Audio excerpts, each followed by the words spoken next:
Okay, so today's slice of medieval is the First Barons' War. Now, this one is most definitely driven by me. Some listeners will know of my fascination with Nicola de la Haye, the woman who defended Lincoln Castle against rebels and the French alike in 1217.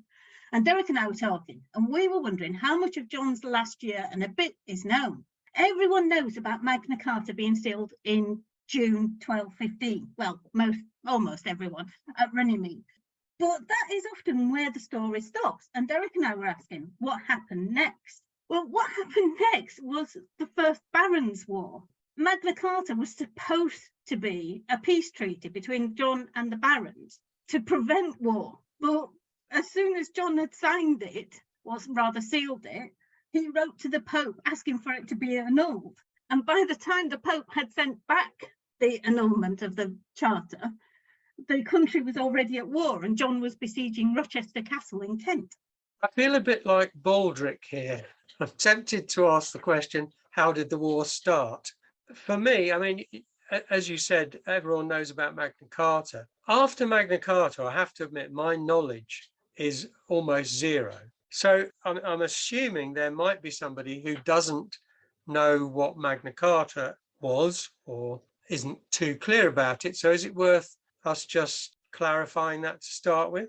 Yes, certainly. Magna Carta is actually known as the Great Charter. And it wasn't actually named Magna Carta until 1217, when the Charter of the Forest was issued, and suddenly they needed a name for the original charter, which was the 1215 Charter of Liberties. Now, the Magna Carta was supposed to right the wrongs, basically. Everything in it, there's 63 clauses, and they cover practically everything. They cover inheritance, weights and measures, the privileges of the church, the freedom of the City of London, justice, clauses 39 and 40, guarantee the right that no free man will be imprisoned without justice, and that no one can sell or deny justice. So practically everything is covered. Forests are covered, the appointment of sheriffs and justices. The idea was to right the wrongs that had been developing over the years,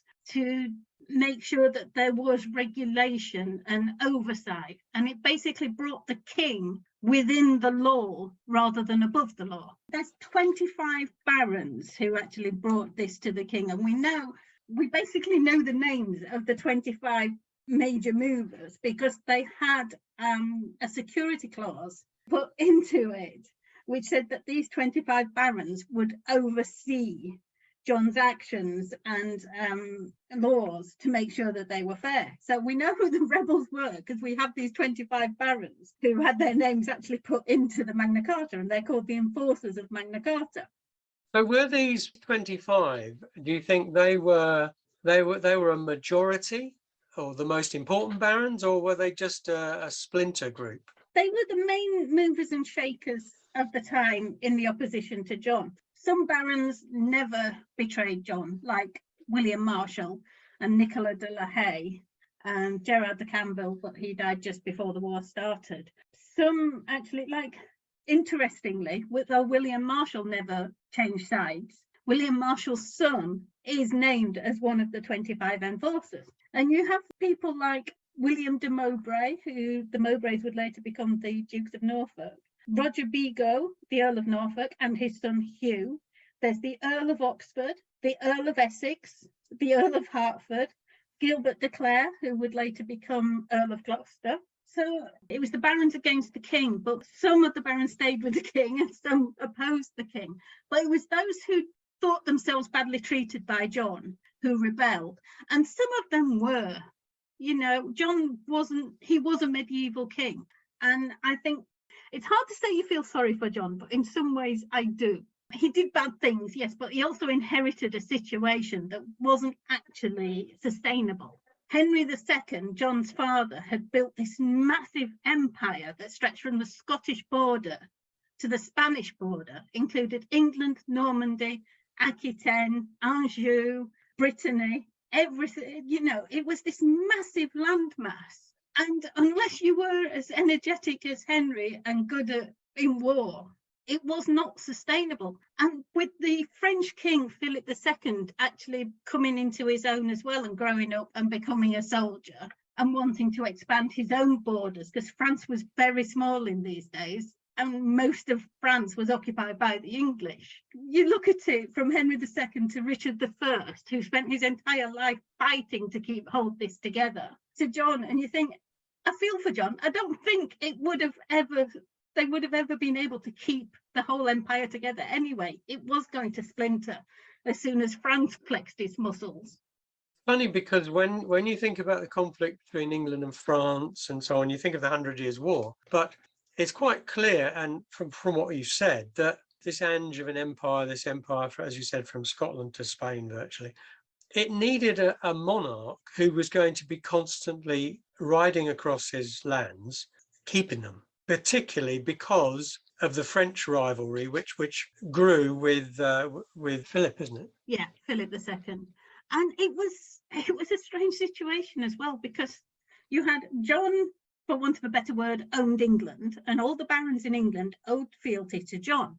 In France, John owned Normandy and Aquitaine, and all the barons in Normandy and Aquitaine and Anjou owed fealty to John.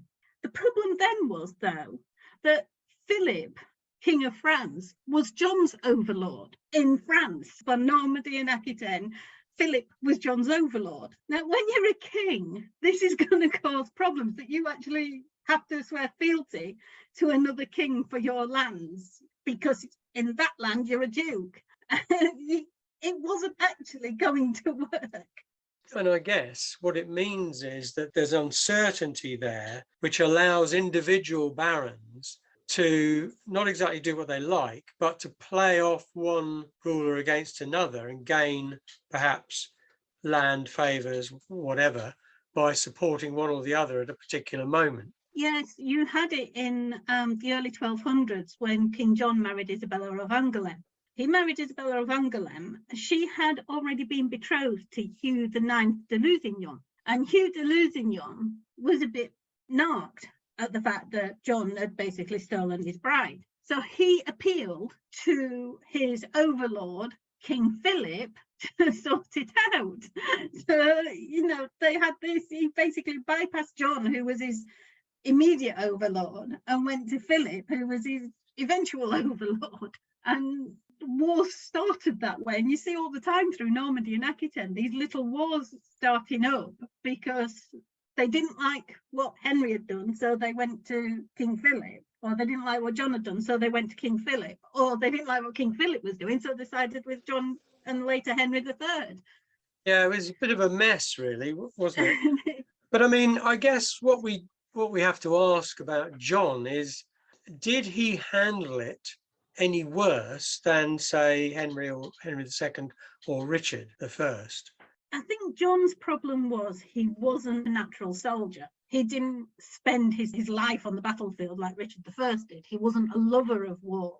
He liked administration and justice, and he was very good at administration and the legal side of things, much better than he was at the military side of things. And the problem was his barons knew he wasn't a great soldier either, so sometimes they refused to go to war with him because they didn't think it was the right time. They also, and I think people forget this, that barons, yes, they owe fealty to John as their king, but they're also looking after themselves, trying to look after themselves at the same time. So you have this situation in 1204. John's lost Normandy, and William Marshall and William de Warenne are sent to King Philip of France on an embassy. And while they're dealing with the details of peace between England and France, they're also making a side deal with King Philip about the fact that they own lands in Normandy. So they're trying to make this deal with Philip where they get to keep their lands in Normandy and their lands in England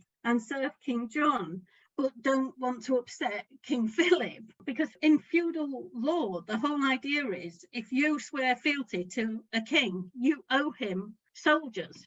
You know, if he goes to war, he can call on you. When you're owing fealty to King John in England and King Philip in France, and John and Philip go to war, what happens if they both ask you for your military duty?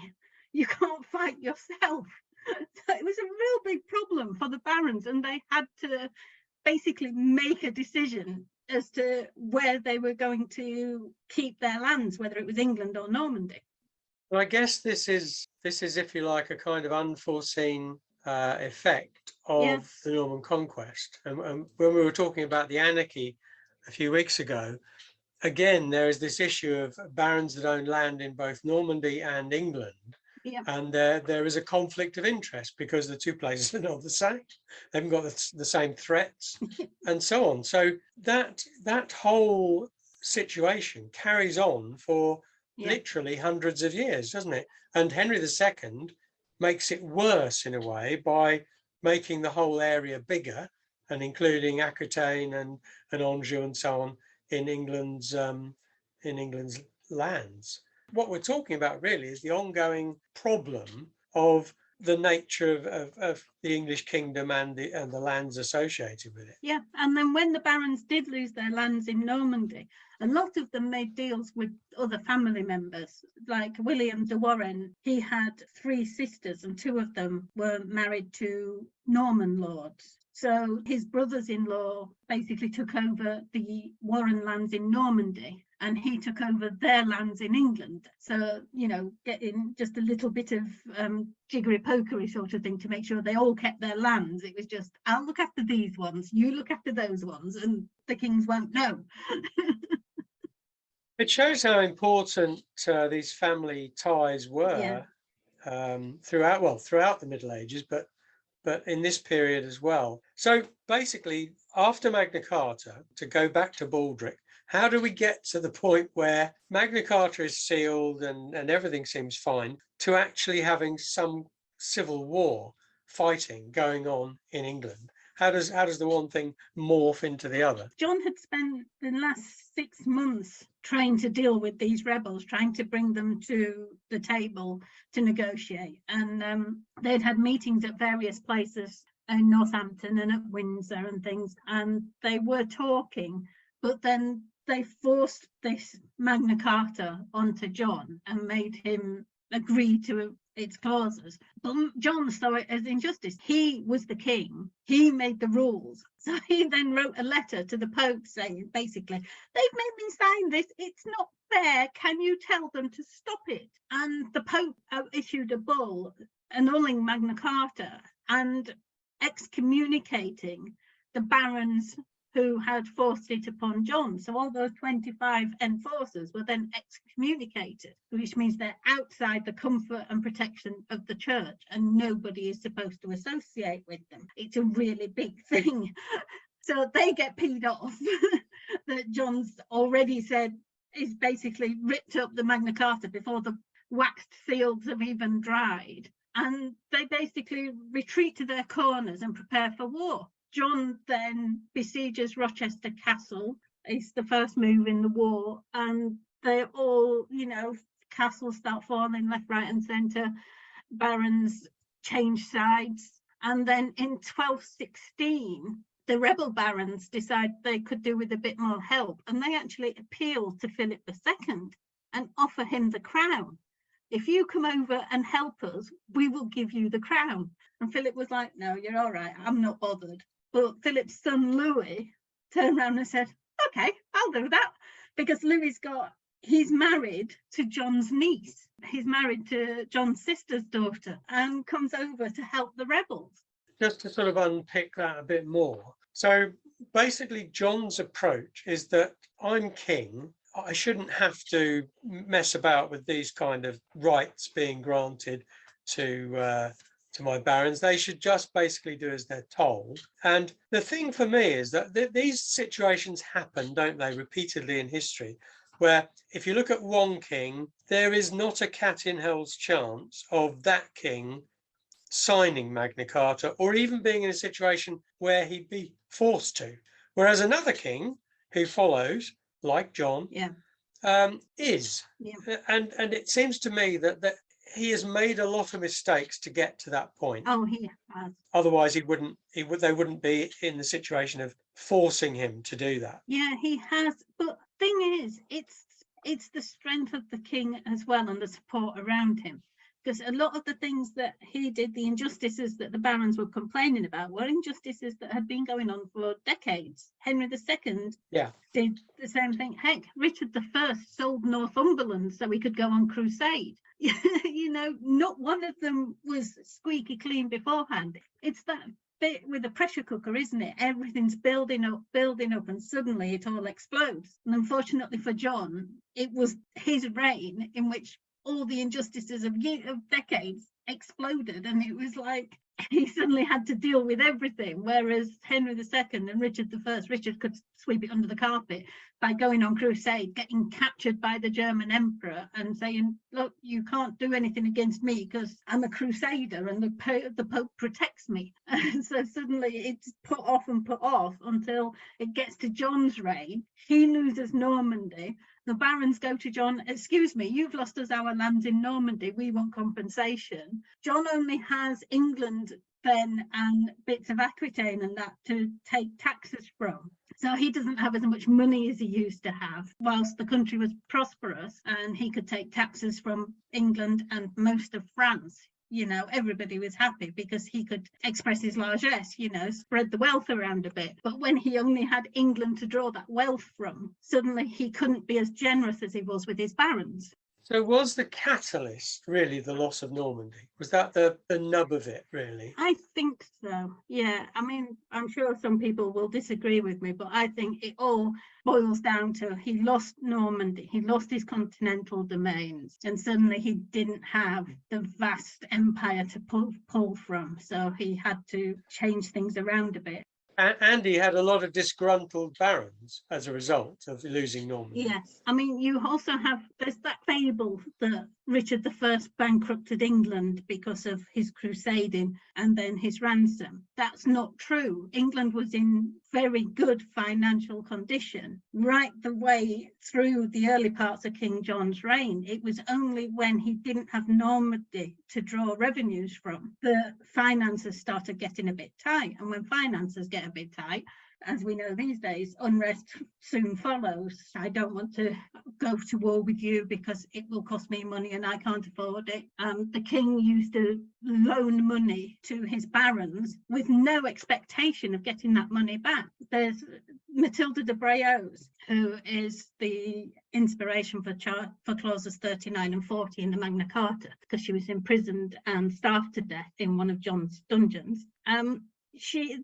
The whole situation with the de Breauzes started with John giving the county of Limerick to William de Breauz for £5,000, and he gave him Limerick, and then he loaned him the £5,000 as well. So he told him, you can pay me back in installments. In the old days, in the reign of Henry VI and Richard I, they'd get the installments every now and then. They wouldn't be, they wouldn't really worry about it. But when that's the only income you're getting, it matters more. So John went after him then because he hadn't paid back the money that he borrowed. And that started happening with a lot of the barons. John wanted his money back because he wasn't getting the revenues he was used to from Normandy and elsewhere.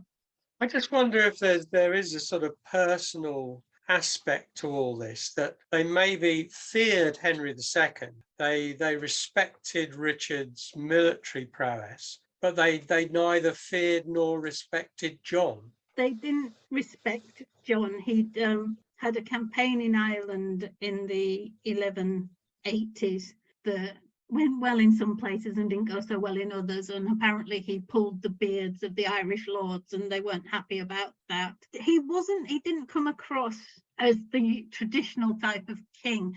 He didn't instill discipline like Henry II and Richard I did. And he had some personal traits that caused him problems with that as well. He was paranoid. He didn't trust people. And he had a vindictive streak where if you crossed him, he went after you until you were dead, basically. He put William de Braos's wife and son in a dungeon and either forgot or ordered that they wouldn't be fed. Okay, so by 1216 then, Magna Carta's sort of been and gone, and John has sort of fired the first shot in the First Barons' War by besieging Rochester Castle. So how does John handle the rest of his life, as his reign, as it were, in dealing with the barons? He's basically on the move constantly. He sends his eldest son Henry, to devizes in the West Country for safety.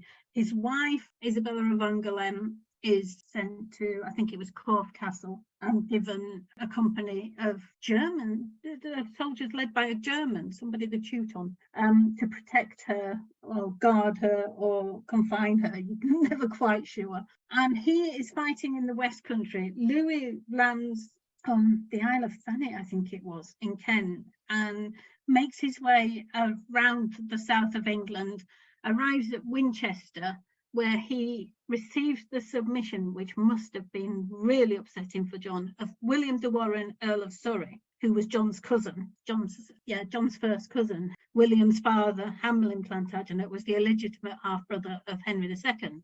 And what must have been even worse, William Longspay, who was the Earl of Salisbury and was John's half-brother. He was John's illegitimate half-brother. And both of them, along with the Earl of Arundel, I think it was, swore fealty to Prince Louis. They thought Louis would win. Things were looking dire for John, and they were, we think, trying to protect their own rights and their own lands. The problem for them was that Louis actually looked at it as these men who should be fighting for King John had sworn fealty to him. So how could he trust them to stay on his side if they were so quick to turn against John? So when he starts winning lands and handing them out, Louis hands them out to his French allies rather than his English allies. Oh, that went down well, I should think. So you've got this, and John's just trying, he ends up, his itinerary is just mind-boggling. One minute he's in Berwick trying to work out what to do with the Scots. The next thing he's in Lincoln, having Nicola de la Haye present the keys of the castle to him, telling him she's too old, and him saying, no, you keep the keys because I trust you. Then he's in the Isle of Axholme, just north of England, with fire and sword fighting off the rebels. He's got William Marshall fighting for him in the Marches, in the Welsh borders. But he's basically everywhere. And then suddenly he's heading south again. He goes over the Wash and loses most of the baggage train in the Wash, including supposedly crown jewels. Do we know if that's, I guess we don't necessarily know, but do we think that's correct, or is that just a fable, a myth? I think that he loses his treasure. It sounds more like he lost his personal luggage than the crown jewels, basically. I haven't really looked into the full inventory of it. He did have money with him, travel, but I can't imagine him carrying, mind you, if the French prince had got into London by this point, if he held London, then I suppose it's possible that the crown jewels were with John to keep them safe. I can see the sense. But I wouldn't have been surprised if he'd left them at Devizes or somewhere, so where they were safe in the West Country rather than travelling around with him. So he's on his way back south, gets caught in the Wash. Yep, then falls ill in Lynn in Norfolk, either from eating some bad peaches or poison has been suggested. Can you die from eating bad peaches? This is a worry, really. I'll have to be more careful. I don't know. I think basically he got what they called in those days camp fever. He was constantly on the road with an army. Yeah. He caught dysentery Whether I don't think there's anything suspicious about that, to be honest. I mean, I know there are suggestions of poison and that, but to me, it's like, well, of course he caught dysentery. The bloke had been on the road with an army for 16 months or something. It was only a matter of time. And it was not uncommon, was it? It was a very big risk in those days. It killed more people, more soldiers than war did. Yeah. So then you get poor John in October 1216, arrives at Newark Castle, which is a palace of the Bishop of Lincoln. And on the night of the 18th and 19th of October, 2/3 of his household knights had deserted him to Prince Louis. Most of his leading barons had deserted him to Prince Louis. I think it was something like a third or a half of England was under Prince Louis rather than King John. His kingdom was basically split in two. So at this point, I'm now wondering why we don't have a French king. So because something must have changed then. As my son will tell you, John did the best thing he ever did for England and died. Very unkind. But in a way, it was, because he actually provided England with a way out, and he put some very capable men in charge and gave the throne to a 9-year-old boy. And you can't blame a 9-year-old boy for the things his dad did. So suddenly there's a chance of a restart and a renewal.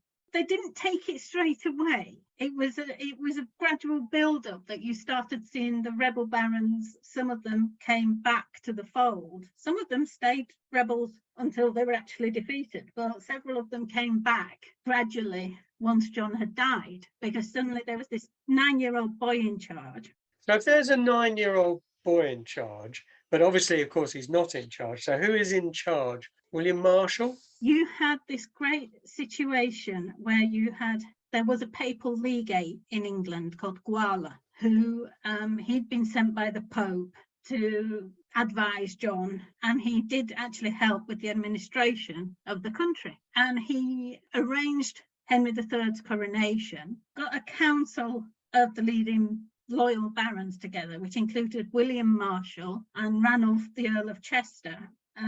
Hubert de Burgh would have been there, but he was being besieged in Dover Castle at the time. All these barons were gathered for the coronation, and Guala got them together and said, look, you need to decide who is going to take control. And William Marshal was the choice. He didn't want to do it. He said he was too old. He was in his 70s, and the Earl of Chester hadn't arrived yet. So he said he was trying to put it off, saying, wait until Chester gets here before we decide. But basically, he was browbeaten into becoming regent, which was the best decision they ever made, I think. He was an accomplished soldier. He was a renowned diplomat, and he was respected by everybody. So cometh the man, cometh the hour. He was definitely the man for the hour.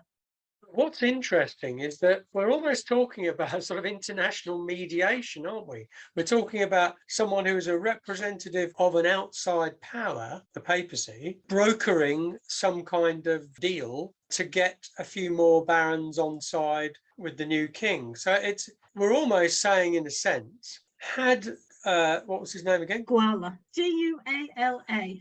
Guala, yeah. It sounds as if Guala had not been there, things would have ended perhaps very differently. Possibly. I think Guala was the one, because he was an external force, he was also an external authority. Yeah. So he was, he could be seen as being unbiased, and he was looking for the best interests of England based on what the Pope wanted, rather than on petty rivalries or personal ambition. He was there to look after England rather than looking after himself or looking after Marshall or looking after Chester. He was just looking out for the good of England. Yeah. And England's 9-year-old king. And he'd been trusted by John. He'd been in the country a while, so he knew the politics of the place. And he was respected. He must have been a very good diplomat himself, because they do seem to have respected him. And he travelled with Marshall through the war in the coming months, yes. Helping where he could. He'd excommunicate the rebels, and he'd give orders for justice and that. He looked after Henry III while the Battle of Lincoln was going on. He stayed with Henry in Nottingham waiting for the outcome. He travelled with the army until they advanced on Lincoln. He was everywhere. So we've sort of got the power of the papacy behind the young Henry III and Marshall, who is the regent. Now we might think, oh, so what? But in medieval times, for a papal legate, a representative of the Pope, to be there and to express views and to push people in a certain direction was a very powerful force, I'd have thought. Yes, it was, definitely. As far as the people then were concerned, his views were the views of the Pope, who had his views from God. So, it was a higher authority, and one that they had to treat with respect, and they had to give weight to his views.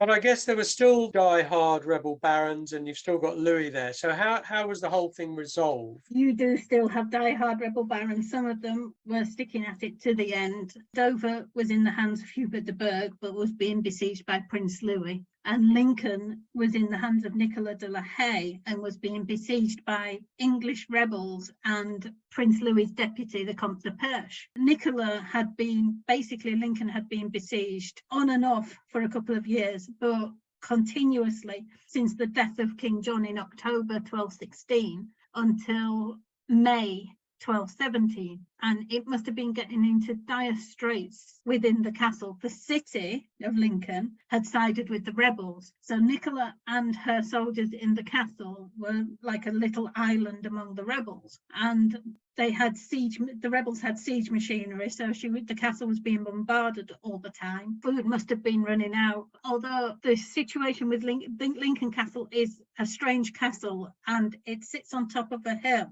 The eastern walls and southern walls of the castle are within the city of Lincoln, and the north and western walls of the castle are outside the city of Lincoln, because the castle basically abuts the city walls. So she wasn't totally isolated. There were ways into the castle and ways to get supplies in, but at the same time she was running out of soldiers and she was running out of food, and Marshall decided that Lincoln was the place to make his stand. So he ordered a muster at Newark for the 17th of May so that they would march on Lincoln to relieve the castle. He said something like it would be dishonourable not to help so brave a lady. So on 20th of May, you had this battle called the Second Battle of Lincoln, otherwise known as the Lincoln Fair, supposedly because there was so much looting afterwards. Everybody had a hell of a time winning prizes and awards. I guess not everybody had a hell of a time. Well, at least everybody had a hell of a time, but not quite in the same way. No, but this battle, William had decided that this was the battle that was going to decide everything. Yes. Half the French and rebel army was at Lincoln, and this was where he was going to make his stand and stop the war. It didn't quite work out like that. There was still another battle afterwards, but this was the one where the rebels were seen off. There was fighting around the cathedral and through the streets. There was a horrible story of a poor cow who got stuck in the gates at the bottom of Lincoln, and the rebel army were trying to escape through these gates, and this cow was stuck in the gates, so they killed the cow, which didn't actually help because then you couldn't actually move the cow. Yeah, say that's not going to help very much if it's still in the gateway. Yeah, the Comte de Perche was killed, and I think there was 2 other barons killed, or one other baron killed, and a lot of soldiers were killed, but the main protagonist, the leaders of both sides, came away fairly unscathed, but were captured. So suddenly the royalists were really happy because they captured all these barons, which meant ransoms, and Louis' resistance was crumbling. He sent to France for some reinforcements, and they came with a gentleman named Eustace the Monk, led the fleet up the coast of Kent. Unfortunately for him, Hubert de Burgh had led the English fleet out to meet him and the Battle of Sandwich happened, and Eustace was killed and the French fleet destroyed. So Louis was he'd lost half of his army at Lincoln. His reinforcements weren't coming, and there was no way he could carry on fighting, so he had to sue for peace. The English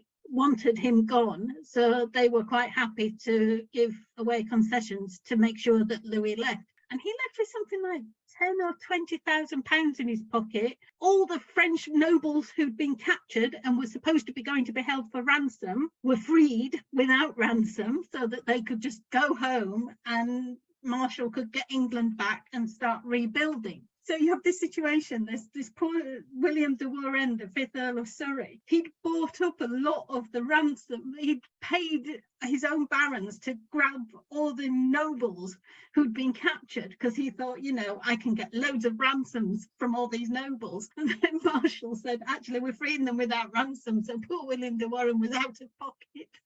It just shows how desperate William Marshall was to get the French out. Yeah. And I guess he was sensible in a way, because there's a certain amount of clarity there, isn't there? He saw that the main thing was to get the French out so that they could begin to heal the wounds and unite again. Yeah, he knew what a task he had in front of him, because once the French had gone, he still then had to deal with the English rebels. Yeah. There was not much more fighting, but he had to persuade them to accept the king's peace and to move forward rather than carry on with their arguments. It was handy that there was Henry III now, and they could say, look, the king didn't do this. That was the last king. So why don't we turn over a new slate and see where we go, you know, and just move forward. And he reissued Magna Carta in December 1217 and the Charter of the Forest, which regulated the forest regulations and stopped the royal habit of acquiring royal forests and preventing people from hunting in the royal forests. They made sure that the royal forests went back to the same size as they were in Henry II's reign. So these two charters, the Charter of the Forest and the Magna Carta, were reissued, and it was like, right, this is the point now. A new start, new king. The charter's in place. Did John have more than one son? I can't remember. He did, yes. He had another one, Richard, who later became Earl of Cornwall and King of the Romans. He was a couple of years younger than Henry. He was a loving brother sometimes, but would cause problems for Henry at other times. So I guess another major success of King John is that he had sons to succeed him. He did, yeah. Because that, had he not had a son to succeed him, that would have changed the whole nature of that Barons' War and the end of it, probably. It would. It really would. And I mean, it would have strengthened Louis's position as well, because Louis was married to John's niece, so she could have claimed to be John's heir if John didn't have sons. John has now got two clear achievements. One, he had sons, and two, he died at the right time. He died at the right time.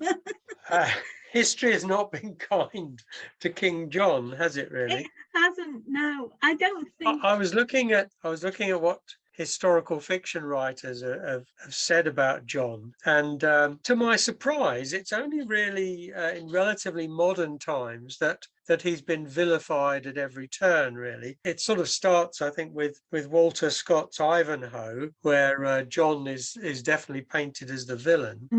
But I was astonished to find that in the Elizabethan period, there were a number of plays. Obviously, there was Shakespeare's King John, but there were a number of other plays about King John.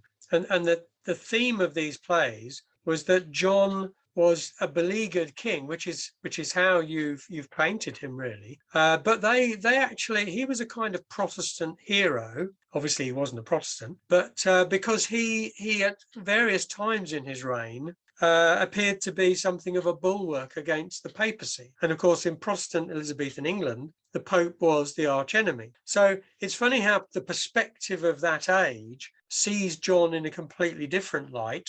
There's no mention of Magna Carta or civil liberties or anything like that, not in the Elizabethan period. But yeah, it's only in relatively modern times that John has been universally painted as basically a cruel, unpleasant and unsuccessful king. I was amused by the fact that some historical fiction writers leave the reader in no doubt before they've opened the book how they see King John, and the classic one is Jean Plady's book about John, novel about John, which is entitled The Prince of Darkness. So it's a bit of a spoiler alert there if you're not sure about John. before you read that one. It's interesting to get some context on that final part of the reign, because so much emphasis is put on the first sort of 9/10 of the reign, whereas in fact I guess the end of the reign is sort of the most important point, really. Well, yes, if John hadn't died when he did, we could have a king, we could have had a King Louis and then 16 more Louis like France did, or 18 more Louis like France did. But because he died when he did, when his son was young enough to not be associated with John's crimes, for want of a better word, it meant that men could rally round. William Longspay came back to the royalist side once John had died. Yeah. William de Warenne came back just after the Battle of Lincoln. So they were already coming back once John died and Henry was on the throne.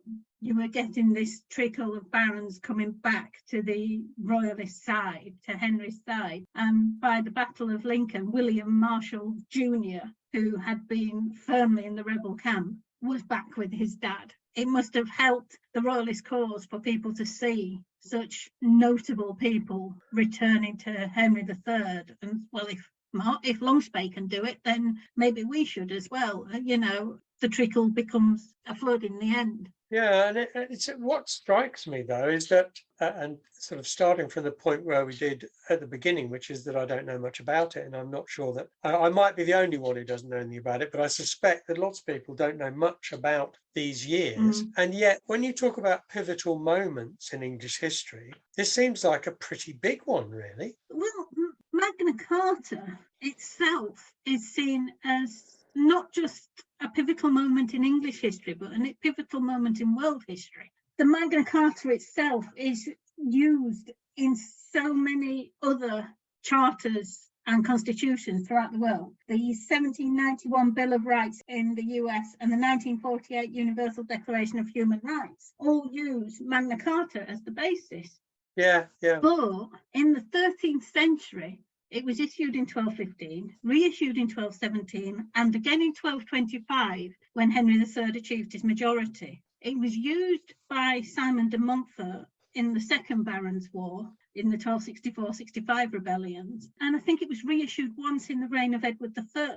But then it seems to have been forgotten. And when you said that the Elizabethans didn't bother mentioning Magna Carta, it's because at that point, nobody was mentioning Magna Carta. It wasn't seen as this great charter that it's seen as now. It was revived in the 17th century during the English Civil Wars. And since then, it's just grown and grown in significance. But actually, after the 13th century, for 300 years, it was considered insignificant and unnecessary and more or less forgotten about.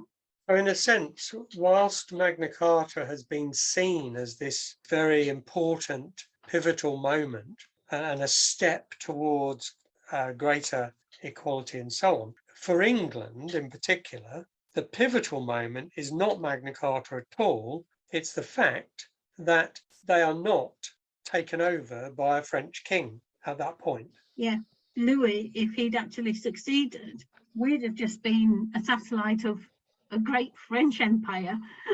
Yeah, totally changes the whole perspective of the next century or two, doesn't it? Yeah, and when you think about it, it might have changed everything, with France ruling France and England. Wales would have ended up being subjected just like it was by Edward I. But Scotland would have also been a target in the end. And when you haven't just got England, you've got the power of England and France behind you. I'm not sure Scotland would have actually been able to resist like it did. Yeah, it's fascinating. No Agincourt, no Cressy, no 100 Years' War. But of course, you never know. I mean, we're in the realms of fiction or fantasy there, but it is an interesting thought that that moment where they managed to wrest control back from Louis does seem to have a major significance. Yeah. And I think what we wanted to achieve was not to be talking about John and Magna Carta or John being a horrible man all the time, more to get a different perspective on it.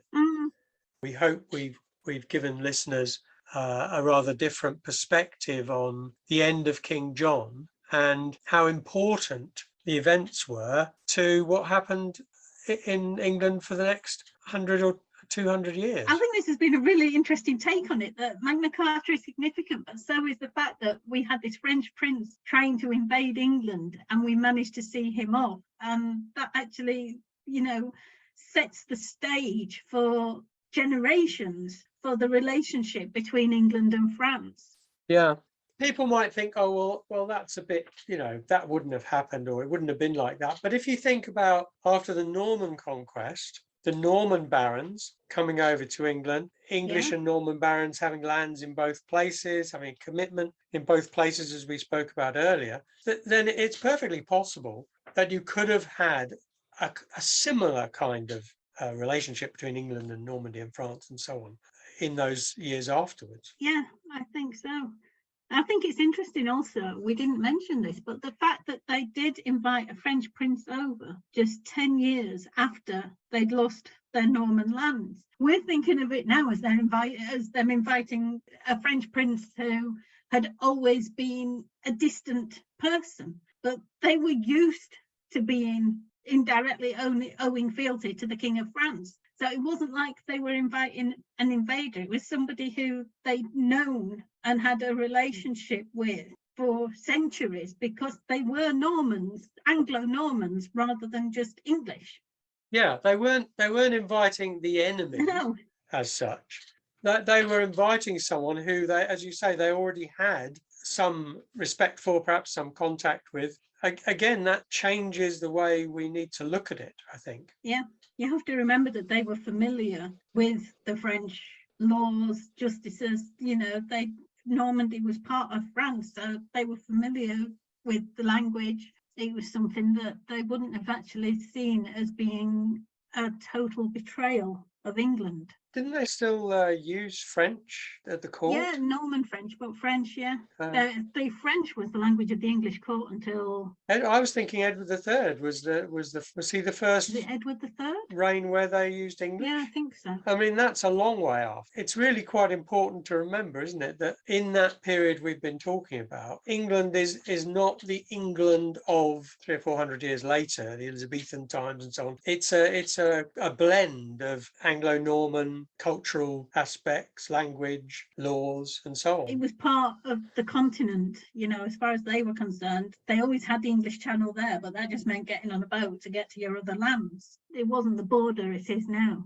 No, it's a really good point, and I think it's again something that people wouldn't be aware of even now. It's basically Anglo-Norman. When we look at historical figures, we tend to see them as who they ended up being.